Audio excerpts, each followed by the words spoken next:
So David, you're the chairman of FoNNAP. Yes, I am. Right. Friends of Nairobi National Friends Park. of Nairobi National Park. What does FoNNAP do? What does FoNNAP do? FoNNAP does a number of things. One, we're basically here to work with KWS in keeping the park healthy and protecting the park, and that's what one of our mandates are. We also do game counts on a bi-monthly basis, and we just gave a game count workshop, and that was pretty amazing because about 60 members showed up, and more than half of them were Gen Zs, and I was very psyched about that. So they help you count the wildlife in Nairobi National Park? Yeah, we count the wildlife. We do every 2 months. We do game counts, and of course you're not going to see everything, but you're going to have an idea of what roughly how much we have. Yes, of what we have here in the park, of all the different animals, the birds, the amphibians. Of course, it's hard to see everything, and there's lots of birds that nest in the grasses that we're not going to see, and lions aren't always where you want them to be. Sometimes they're out in the bush and you won't see them. But over periods of months and years, you get to understand.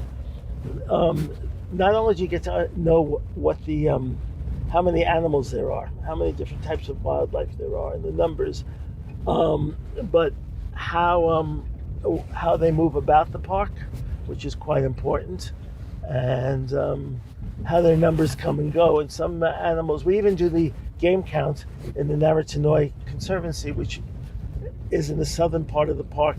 It's on the other side of the park, and it's a community-based conservancy of about 10,000 acres. And so we know that the animals move back and forth from that conservancy into the park, depending upon the season, whether it's rainy or hot or cold, etc., etc. So how do you do the count? Maybe how do we do the count? We split it up into different sections of the park, and each group of volunteers takes a different section and goes through the park, and we write down everything. We write down whether they're adults or males or females, whether they're juvenile, the number of them, and the location. We try to do the location by GPS if possible, but not everybody has a GPS, but on the phone they can pinpoint it. Yeah. Oh, that's good. And if you're doing it six times a year, right?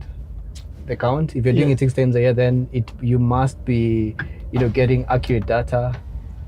We hope that the data is accurate. You never know, right? Yeah. One of the things we know is that the buffaloes are gone. Because they said.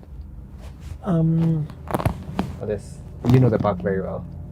Let's go this way. Let's take a look at the dam. Okay. See what's hanging out in the dam first, and then we can go anyway. Okay. Yeah. So if you're doing it six times a year. If we're doing it 6 times a year, and we've done it over a period of dozens of years now, I believe dozens of years. I've only been the chair for a FoNNAP for 3 months. So, but I've been a member of FoNNAP for 12 years, and I've taken part in the game counts ever since I was a member. But so. Anyway, yes, I think that the data is as accurate as it can be, given that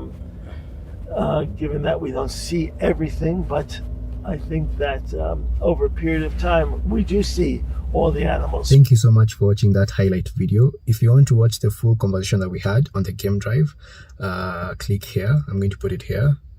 Don't forget to like the video, comment, subscribe if you haven't already, or even share with anyone who would be interested in this conversation. It helps my channel and it helps me make more videos like this. Asante. Bye.